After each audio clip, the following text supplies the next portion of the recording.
Okay. After you go live, There's no turning back. there's no turning back. There we go. Looks like we're live. Yep. Live on Instagram too. Cool.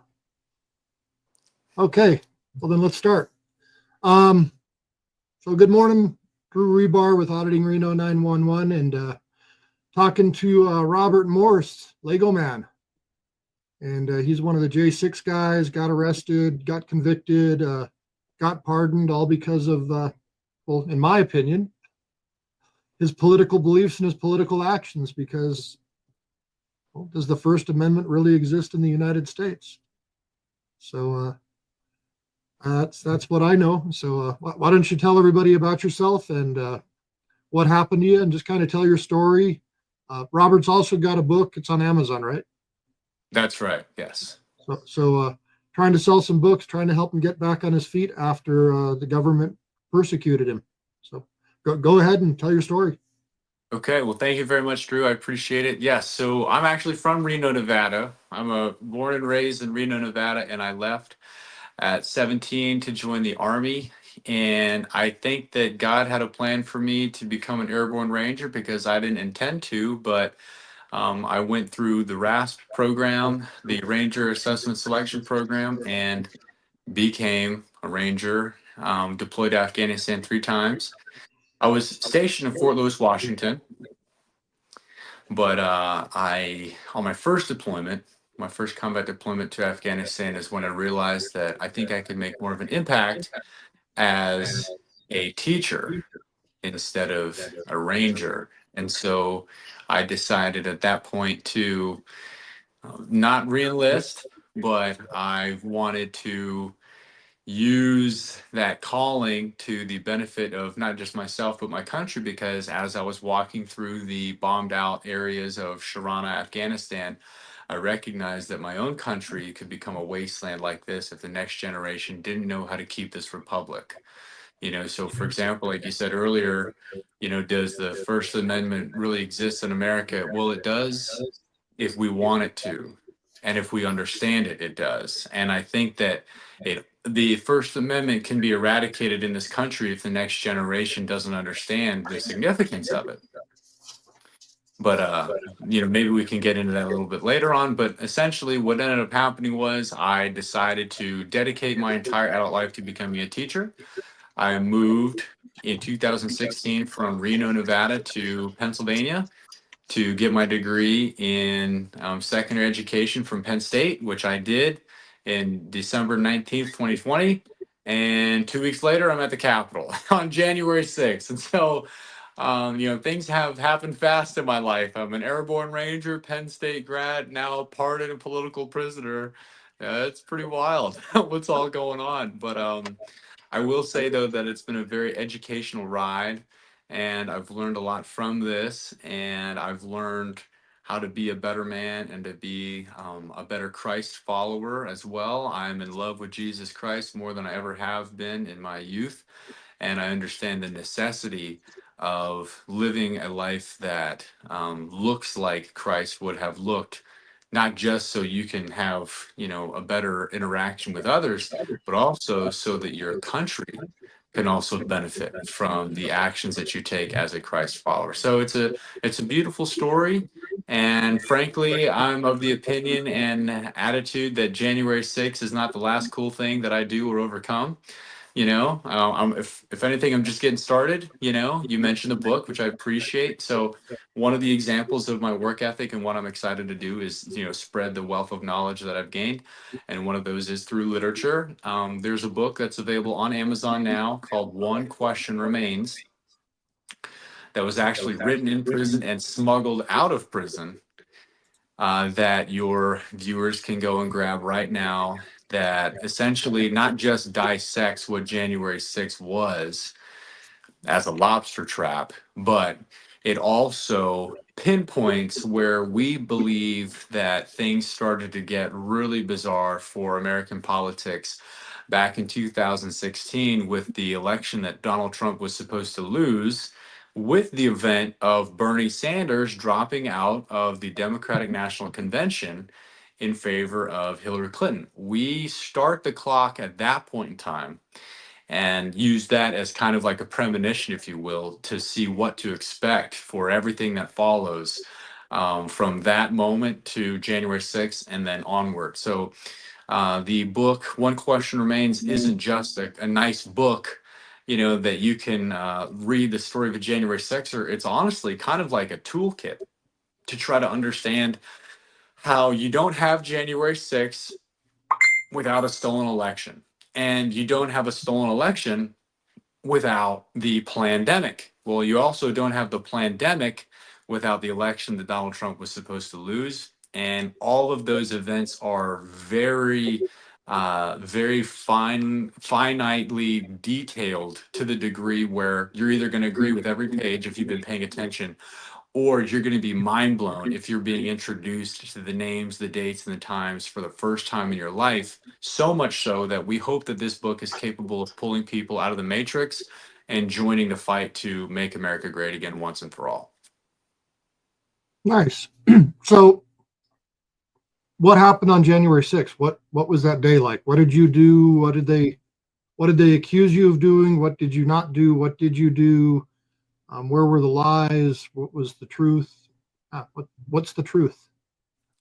Well, the truth is that there's a lot more behind the scenes that the media would like the viewership of Americans to witness. The truth of the matter is that, for example, the video footage of the tunnel where the fighting was most intense that the media loves to show, where you can see Michael Foy's hockey stick coming down on a police officer, and they use that as like fear pornography to intimidate the American people into thinking that and the government's always right and the people are wrong and that January 6th shouldn't have happened and whatever. What you don't know is that that is the only camera angle that they can use of that moment that doesn't show you that there's actually a fight taking place over a dead woman's body. Leila Morris, a Capitol police officer, used her baton to beat Roseanne Boylan, an American patriot, to death and continued to beat her lifeless body. And there's actually a tug of war taking place over Roseanne Boylan's body with the patriots and the police. And that's the only camera angle that they can show you that doesn't expose how the police killed 4 American patriots that day, 2 white women and 2 white men. They don't want to get into that. But every time a black man gets shot and killed by the police, it has to be a problem. But if a white woman, a white veteran woman who served the Air Force for 14 years, like Ashley Babbitt did, gets shot and killed by a black man, that doesn't seem to make the news. So it's preposterous that we even have to explain this stuff to a side of the aisle that doesn't stand for anything. But for example, to answer your question, what's the truth? The truth is buried when it comes to January 6th. That's the point of the book. But to get to my story, I did not notice a lot of these things as was designed, because if you can imagine, if anyone has ever been in a fight in your life, your tunnel vision is on and you can barely comprehend what's happening in front of you beyond, the 5 feet of your visual range because of your adrenaline being hyped up and stuff like that. So imagine this. You're at a rally where you might see the president that you voted for twice for the last time in your life. An election was stolen, and you're hoping that you're going to hear news that the election has been redeemed and that Trump actually did win, which he did. We all know that. But now combine that with the pressure of the pandemic, combine that with the fact that you didn't even get a graduation because the coronavirus robbed you of that I guess reward, if you will, in tandem with the entire nation going up in flames, not just metaphorically speaking, because of every single statistic that tracks, corrosive behavior within our society, like domestic abuse and suicide and overdoses skyrocketing because of the lockdowns, but actual our towns going up in flames with those peaceful protests in the summer of love of 2020. All of that wrapped into one. Now you have police officers targeting the young, the sick, and the old in the crowd with flashbangs and shooting them in the face to incite the violence of the men. In addition to that, you also, which has been confirmed ad nauseum, there were Antifa members disguised as Trump supporters in the crowd, whispering sweet nothings into innocent bystanders' ears so that they would have an additional reason to want to fight the police officers. So it's almost as if the authentic, real Make America Great Again crowd was caught between a rock and a hard place. You have the police inciting violence, and you can find video footage of them fighting amongst themselves because police brutality has been a concept, and some cops were in on it, and some cops were not. And you can see that they fight amongst themselves about the amount of escalation of force that they're using. And then you have the Antifa crowd, which has been confirmed on a great TV show called Cowboy Logic on Real America's Voice, where they interview an Antifa lieutenant who says out of his mouth, we had 200 guys from Oregon show up that day. But in addition to that, I also did time with a guy named Josiah Kenyon, who admits to the FBI that he was a full-blown communist and he showed up that day to get Trump supporters shot and killed and was passing out PCP-laced cigarettes to the crowd. Okay, so you got both of those groups literally sandwiching the actual Make America Great Again guys like myself. And then there's more. There's icing on the cake in the form of people literally playing bagpipes like you're in Braveheart, or people literally like drummer boys walking around like they're dressed in a Revolutionary War battle garb like you're in the movie The Patriot.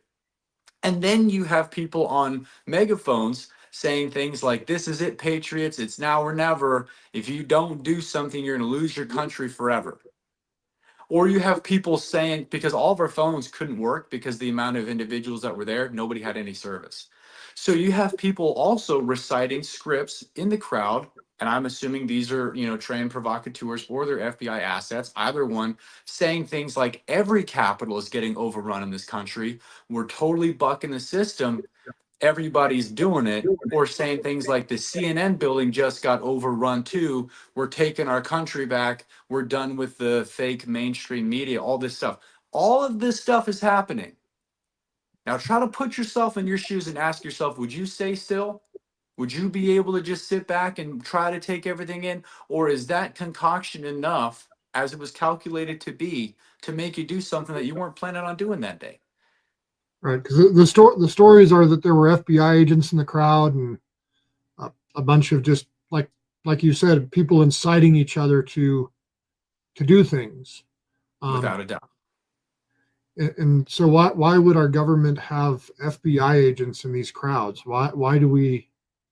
Yeah, the whole thing just doesn't make a lot of sense to me. At least, Unless the goal was always to make sure that the Electoral College results that were being certified that day were going to be halted no matter what. Because as we get into in the book, there is a constitutional mechanism to reject the electors from the states that if senators and congressmen deem unworthy of the actual vote of the people, they can be recalled. The human ballots, as they are, those electors and alternate electors can be selected from those states to actually represent the will of the people. And so that's happened before. It's in the book, and I forget which presidential election this was, but this has happened in American history beforehand, where you quite literally have had a contested election that didn't get certified until a joint session of Congress said, this is the winner, this is the loser. So essentially, like Mark Levin says, it's game on to see who's going to win this election until Congress comes together and says, yep, this person is the president. So Trump was totally within his rights when he the asked question, for alternate electors, not fake electors, because that's garbage. That's a line from the mainstream media trying to confuse word salad stuff here and semantic play, so that when an uneducated American public hears this stuff, they think Trump's a racist and he's trying to uproot democracy. He's not. He's trying to find out, why on paper am I losing when I know for a fact that I won? But here's something else I can tell you and your audience, and I don't want to spoil too much of what the book One Question Remains has, but maybe another question is, why was there Ukrainian special forces in the crowd that day, disguised as Trump supporters? We have Alexander Shalupa has the hotel tickets and airline receipts that have now been in the possession of a guy that owns Sputnik Radio in DC, literally paid for the Ukrainian Azov Brigade to be in the crowd amongst me and everybody else that showed up that day. Why? the whole thing makes to me, 0 cents. I just look at how did Biden get 81 million votes, and then Didn't in happen, this, man. yeah, well, and then this last election, Trump got what, 77 million, Yeah, and the numbers don't add up. 1 plus 1 doesn't equal 2.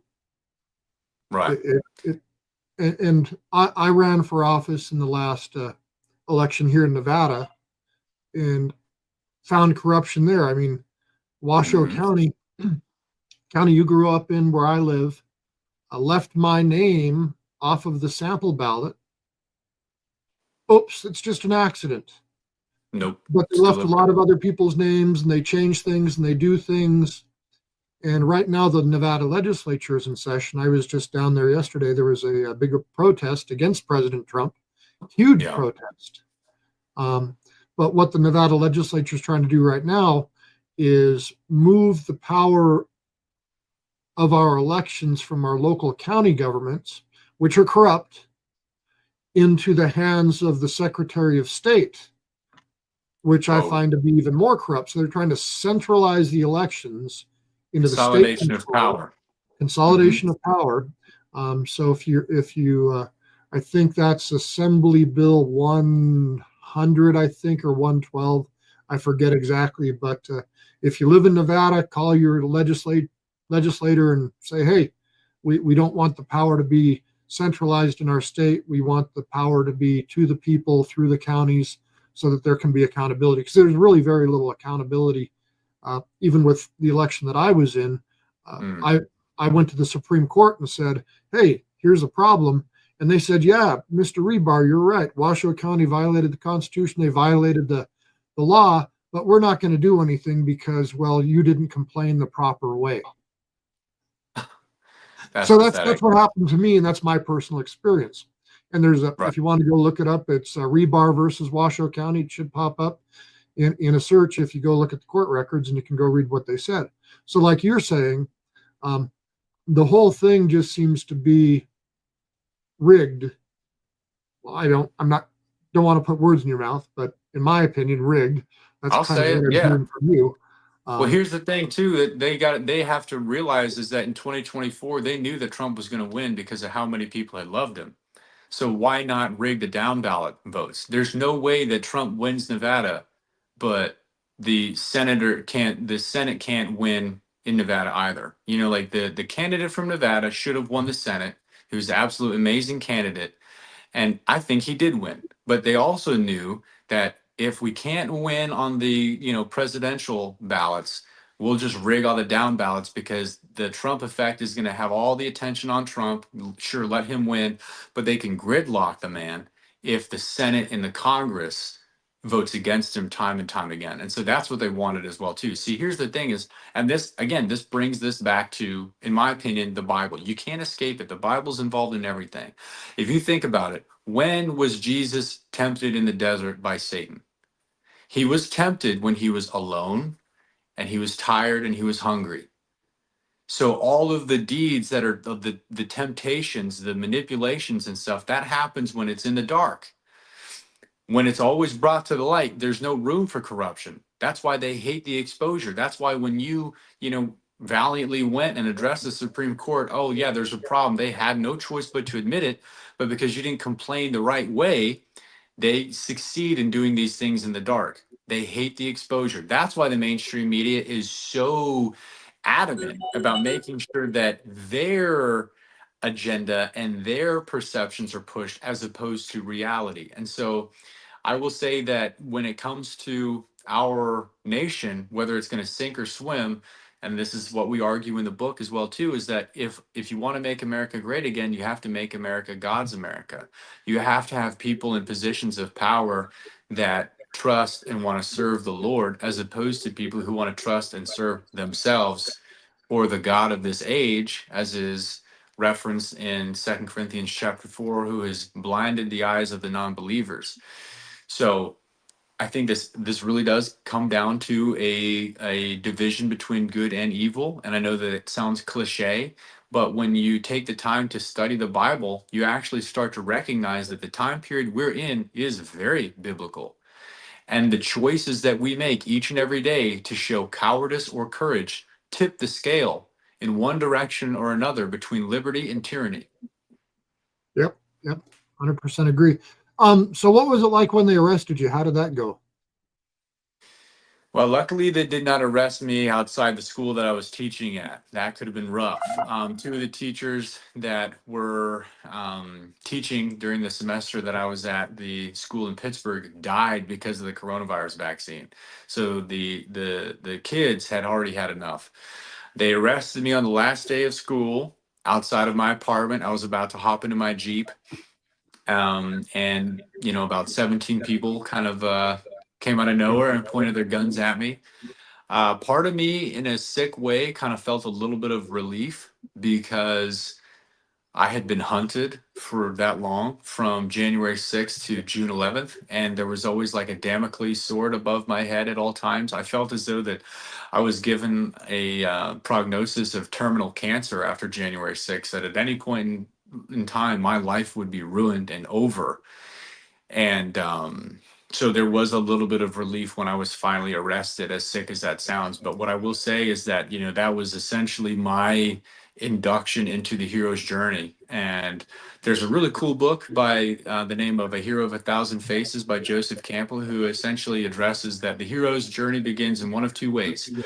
The hero either volunteers for it or he gets abducted and sucked into it. But essentially, every single group of people in the pantheon of tribal cultures or ancient times or what have you always have the same story about a hero going through what's known as the underworld journey in the hero's journey motif.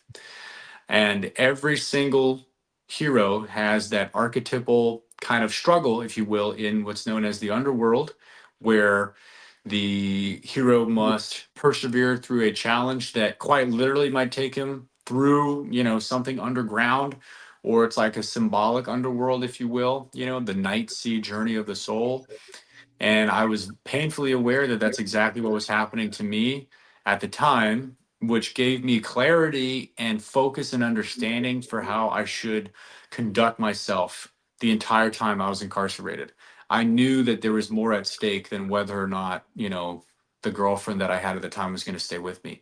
I knew that there was more at stake when there was so much hype around a lie about what January 6th was. The fate of the nation was literally hanging in the balance based off of who was going to behave which way and why. And so I tried to use the time to become a better man. I tried to use the time to, you know, obviously produce literature that's accessible via Amazon right now or on my website. You can see the things that I wrote in my sentencing speech and things of that nature. My website is called www.akathelegoman.com with two G's. So you can find that beautifully designed website. Say that again. Yeah, so www.akathelegoman.com with two G's. And you can read my recommended code of ethics and conduct. You can read my sentencing Is that right speech. there?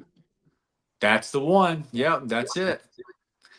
And you'll notice, in my life story, I reference, I think, Reno, Nevada pretty well, where I talk about the sage and the pine, and things like that. So I try to pluck some heartstrings there deliberately, but that's how I knew that I needed to spend my time, as opposed to just tearing myself to shreds because, my feelings were hurt. I think, and through that winnowing field, I became not only a better man, but I also recognized what's required of each man if we are going to keep this republic.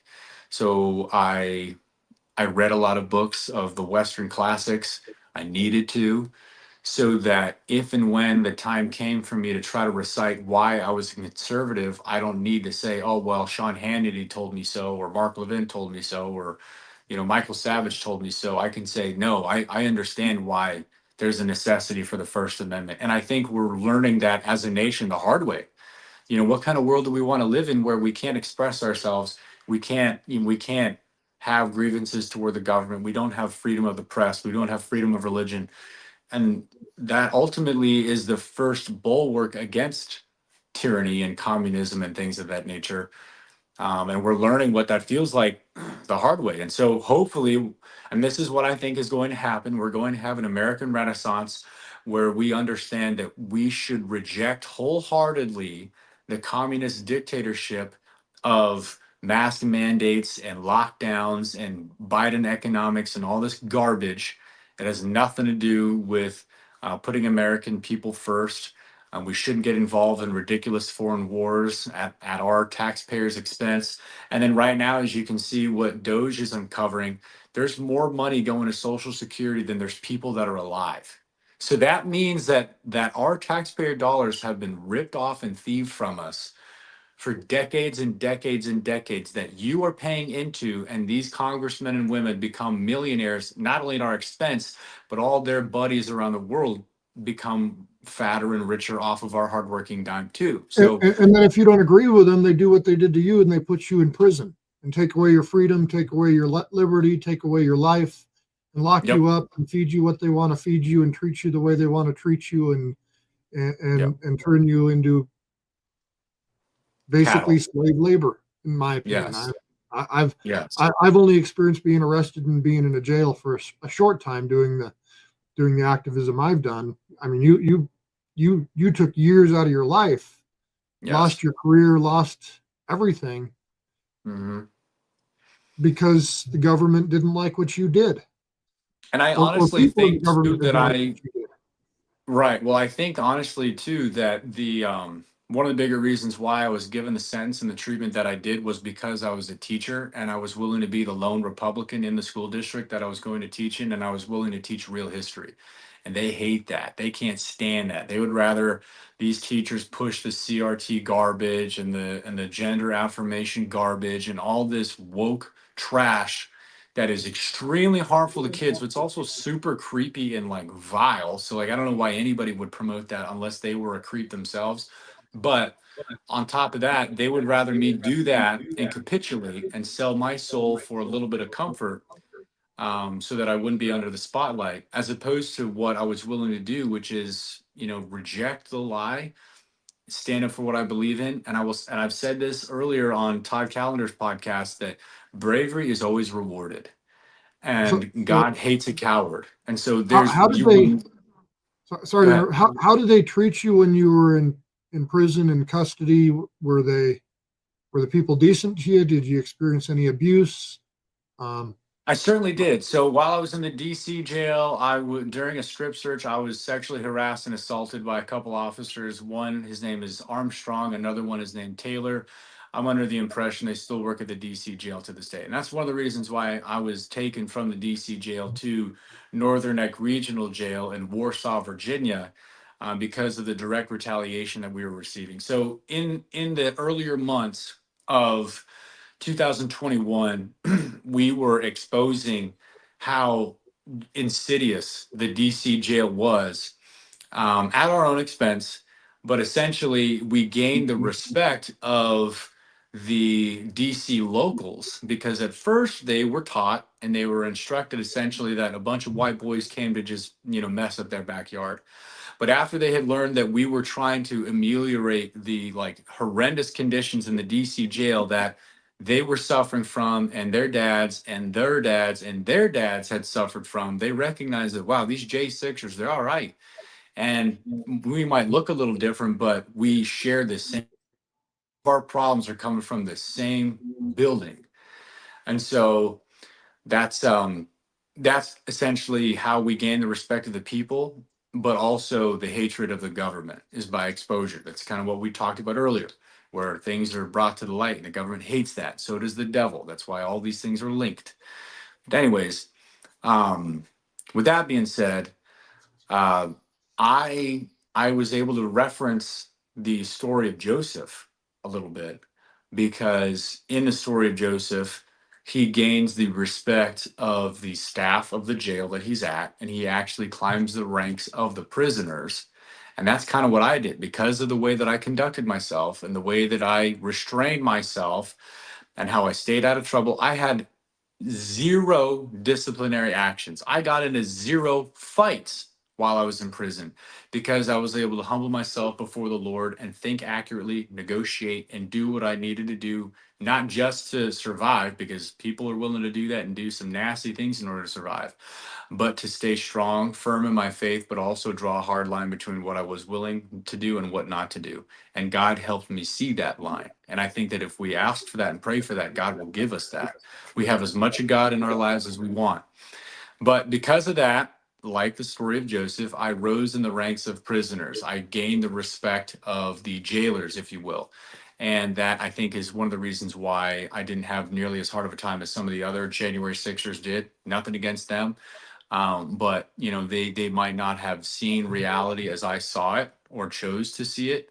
But then again, too, some of these people that work in these prisons are really disturbed people who work in these places because they love the position of power that they have to go to work every day and take all their self hatred out on the dog that continues to get beat, which is the prisoner. And I noticed that too, that there's sick people that work within the Bureau of Prisons and these private jails and things like that. And they love working there and they get promoted because they're willing to inflict additional harm and damage and tragedy on the people that have already had their lives ruined wearing the garb of a slave. So I know what that's like.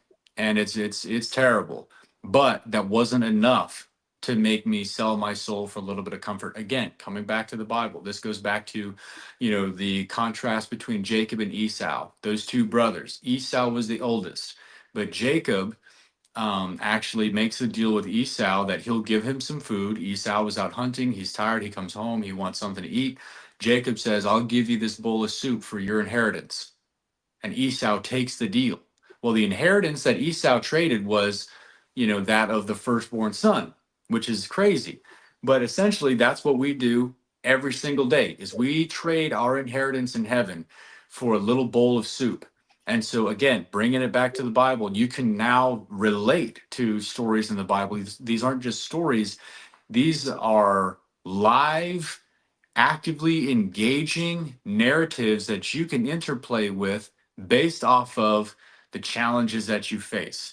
And so if one thing can happen from this dialogue is that someone decides to not just be a Christian, but also to trust God and to read their Bible and think, wow, these stories of pain and hardship were put in this book for me, that would be all I'd ask for, is because once someone finds that courage that can come from the Lord, you don't need to bend the knee to the government. You don't need to obey tyrants because they can't offer you anything more than God can. Through that, through that. So, when Trump got elected, what Man. went through you? What was that like? Well, when Trump was elected, I had left prison and I was in the Pittsburgh halfway house. And so sadly, I wasn't able to be home with my friends or family, or my girlfriend to watch, the awesome election that I knew was going to be a total blowout. But I was in the halfway house, and I felt like I could just fly through the roof, man. Everything that I prayed for was happening.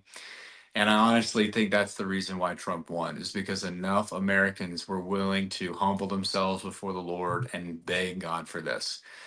So I knew that I was going to be pardoned.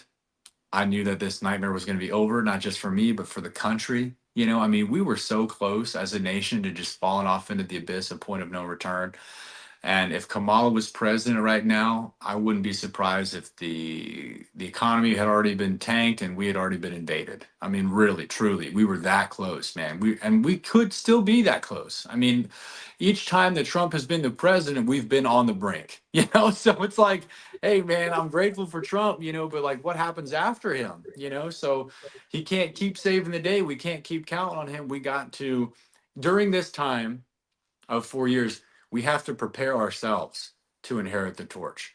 And so that's something else that I recognize too, is that whatever size of torch I inherit, I want to be a good steward of it. And that requires time invested in the word, that requires time invested in the books, not video games, not Netflix TV shows, not sports. None of those things are going to save you. but the wisdom that can be found in the good book, or the wisdom that can be found in the Western classics, men who have lived in times like ours, that can guide you much better than the Super Bowl can. Yep, for sure. So I already heard you talk about this is when we first met. Um, but when you got pardoned, there were some hiccups, right? Oh yeah, As they far as didn't want being to let me go. released. Yeah, talk about that. Let people kind of know how that went. How the because like my interest in doing why I started doing a YouTube channel, why I started doing all this stuff was to show people what was really going on with our government. Because when I grew up, I'm a few years older than you are, Just a obviously, few. just a few.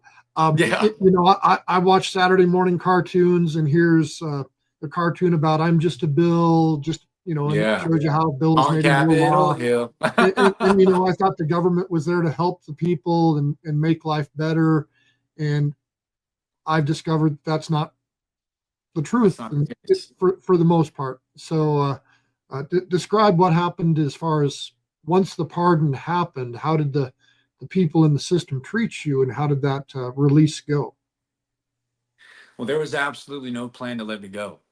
I mean, I'm watching Trump sign my pardon on Twitter, and I'm like, okay, the door should be open. Let's go. Let's do this. I'm free. I'm an innocent man. And I'm asking around, and they're like, maybe check in tomorrow. I'm like, wait, what? No, dude, I'm being held hostage right now. I'm an innocent man. The executive branch just told the world that I'm innocent. So I need to leave. They didn't want to let me go. And so I ended up having to make some phone calls. I put some information out on social media so that other people can make some phone calls as well. But there's absolutely no reason for me to be held behind bars, period. There's no way, there's no rhyme, there's no reason. I'm an innocent man. And they didn't want to let me go. Well, after I had let somebody who worked there know that, hey, listen, dude, you're probably going to have like 50 plus rednecks show up and demonstrate outside this halfway house. They don't care what time it is, they're saddling up. That's it was like I said, open sesame. That's when he starts making phone calls up the ladder, and I think that was the point where we're at, where we learned as a nation, if you want things to go the way that they should, you need to show up. You can't just talk about it anymore. You got to show up physically and express your disdain with the government. And so, thankfully, it didn't get to that point, but a lot of calls were being made, and I think it was around like 10:45. Nah, it might have been after 11, something like that. It was close. The staff of the halfway house rushes in and they're like, we need to get you out of here, Mr. Morse. You need to be gone by midnight. And they were helping me pack my bags and stuff. It was crazy. But, there was a definite tune change. That's for sure, because people were making some phone calls. And I want to say it was Trump who essentially said that I'm willing to shut every facility down if they don't release my people by midnight. And that halfway house caved. And so that was cool. I've got my pardon. I've literally received the paperwork for it, and it's so cool. It's got the seal on it and everything. Trump's name is there, my name is there, and I'm gonna put that in a frame above my Penn State degree. Like I'm so pumped for that. But ultimately, it again showed you that unless you bring these people to the fire, they're not going to do the right thing. They will never do the right thing. They're never going to be honest with you. They're never going to respect you. They're never going to treat you the way that you should be treated unless you demand it from them. And that's the lesson that we need to learn from this experience is Trump demanded that the government stand up and the people followed. And so I think if anything Trump did was not just make America great again and try to do the right things that we voted for, he also taught us to have courage. One man can do that. And in fact, Alexander Solzhenitsyn writes in his Gulag Archipelago that if one man is willing to tell the truth, you can bring down an entire tyranny. So that's what I would challenge your listeners to do is be that one man that's willing to tell the truth, bring down the tyranny that's in Washoe County or in Nevada, because talking about it amongst your friends, that's cool and all. But a lot of people talked, like I did around the table before January 6th, but I was the only one that showed up. And where are they now? So don't be the one that has to go to sleep at night, not willing to look themselves in the mirror because they know that they're a coward. Be the one, like myself, who can tuck myself in a bed at night and say, hey, you know what? At least I showed up. At least I did something. At least you know what side I'm on. Yep, that's for sure. There's no doubt about that. So, how many years, days did you spend in custody? It was like 3.5 that I was behind bars. I forget what the math is, but I think it's over 1,000 days.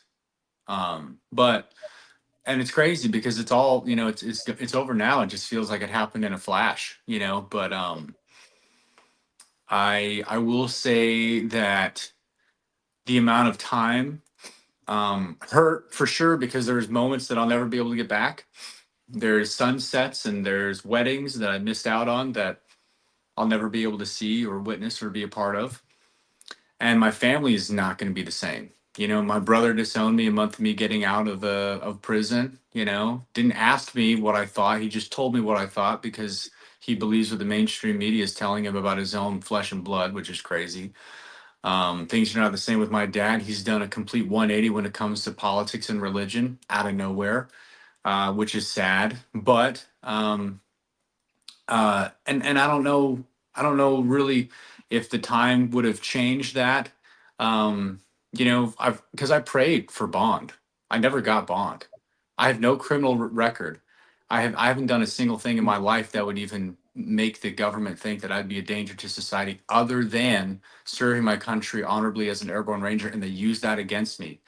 But I prayed for bond. I prayed for this to end. I prayed for, this torment to be over. But then again, I had to realize too that had it been stopped early, I might not have matured and developed to the degree that I did.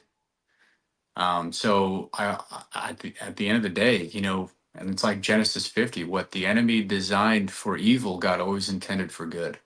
And so I'm grateful now at this point in time for the amount of time that I did. Obviously, I'm glad that I didn't have to do the amount of time that the corrupt government and the kangaroo court wanted me to do for charges that were trumped up and based off of a setup, a lobster trap of a day.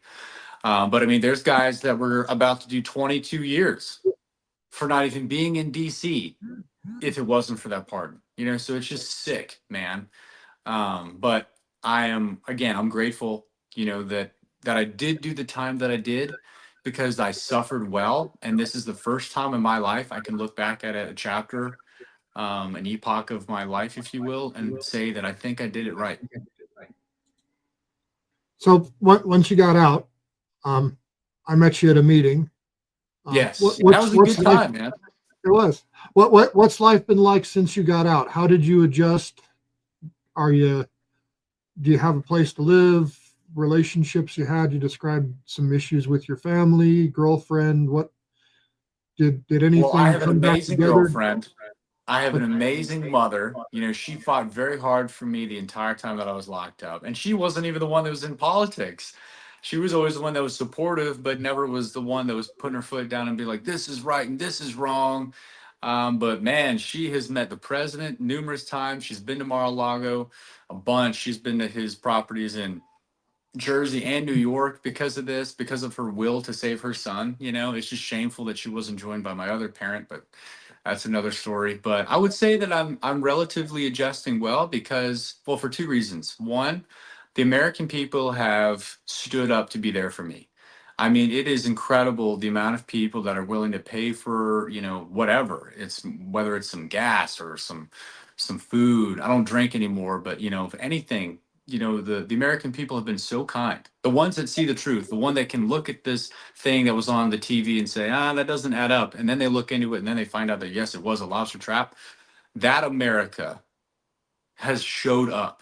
And for all the people that were withdrawn from my life because they either betrayed me or forsaked me or whatever, they have been replaced by fantastic people. And so I'm adjusting well because of that. And because this is my second transition period into society. If you recall, I was a ranger for a time, and I will admit to you that I did not transition back into society well the first time I did this. I did not allocate the wounds that I had received emotional and mental while I was in the military, in a healthy direction.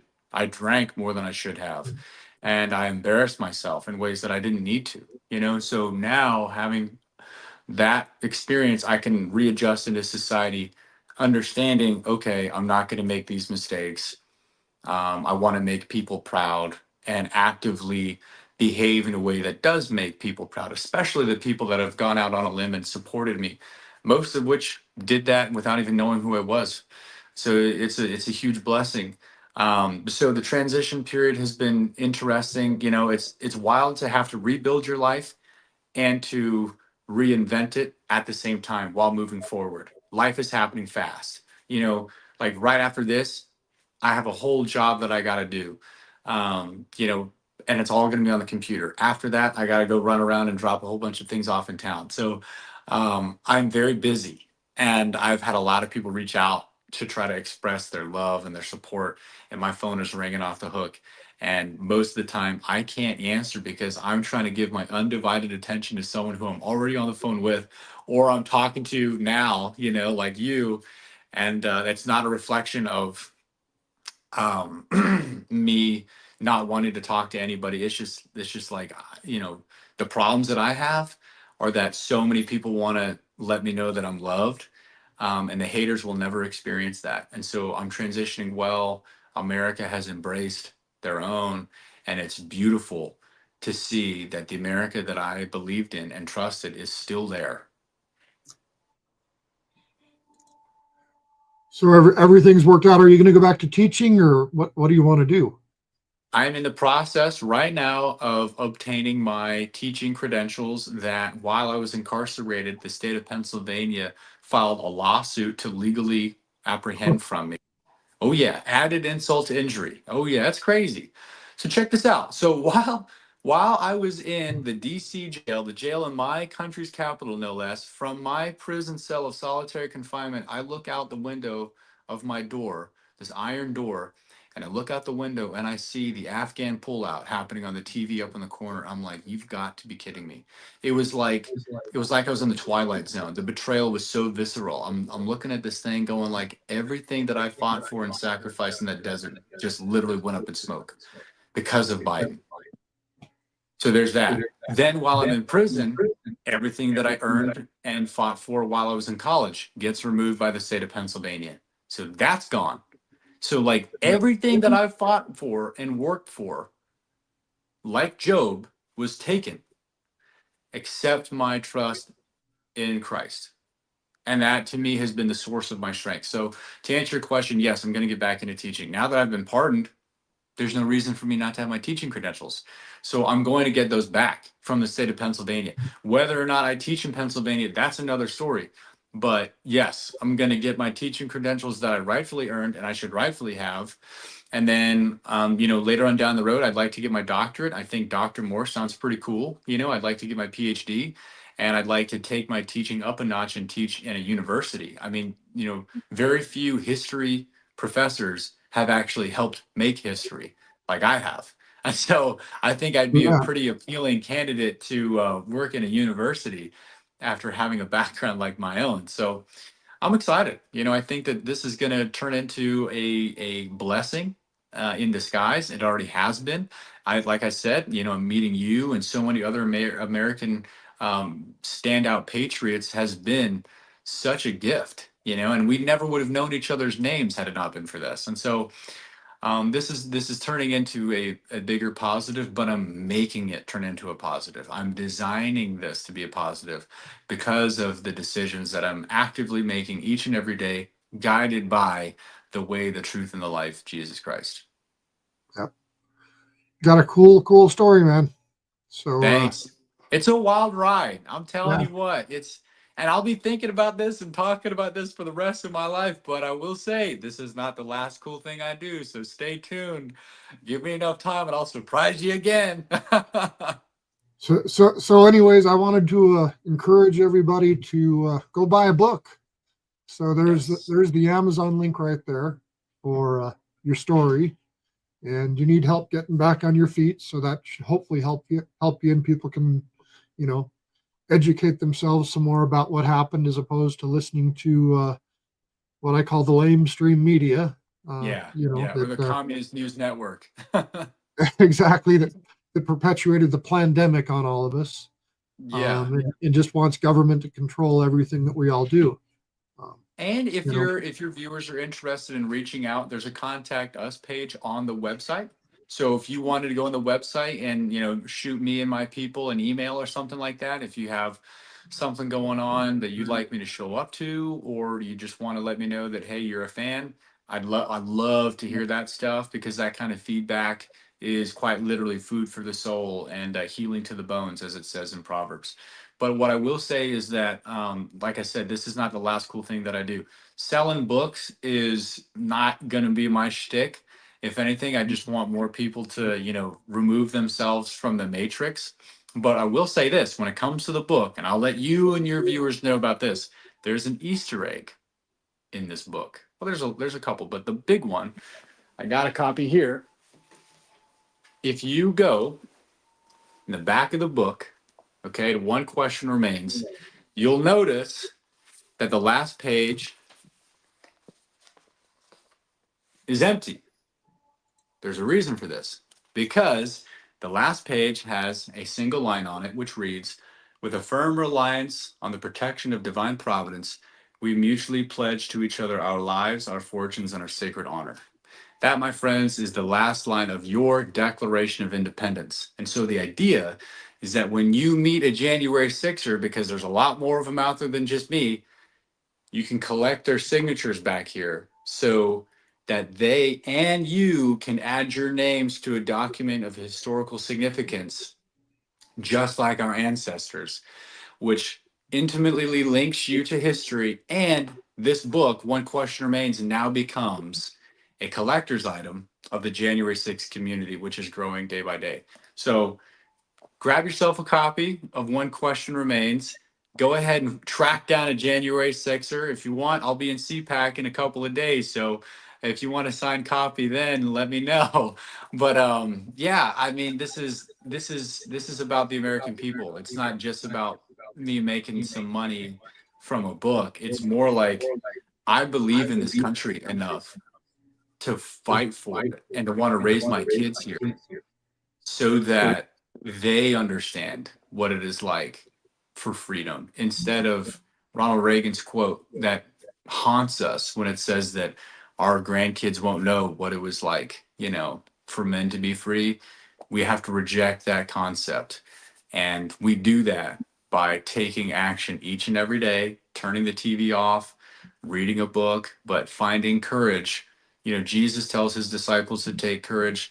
God tells Joshua and Moses to take courage. Our God is a God of courage, and Christianity is not a religion for cowards. If we're willing to be bold, then fortune or miracles will favor us. And I firmly believe that because I can stand on my 2 feet and say I've seen that happen.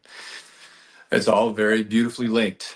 And I think that our Constitution liberates us from the tyranny of government, and the Bible and Christ liberate us from the tyranny of sin. They're intimately linked on purpose. And we're being taught to forget that purpose. But if we remember it as we're supposed to, and we remember the strength of our ancestors who fought in all those battlefields, then we might take some pride in actively making America great again, not for ourselves, but for the next generation, so that they too can keep this republic. That's what it's all about. Well, Yes.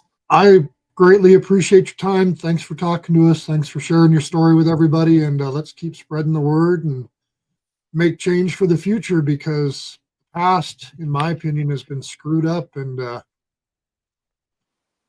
our nation has not been one of liberty for the people. It's taken liberty away from the people. And let's get liberty back. That's the Yes. prayer.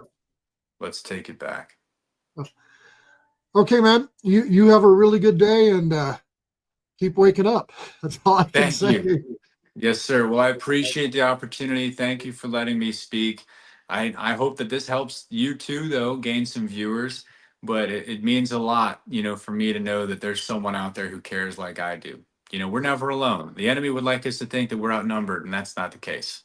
Not at all. Okay, I'm going to end the stream here and have a good day. God Talk bless to you, you man. later. Thank you.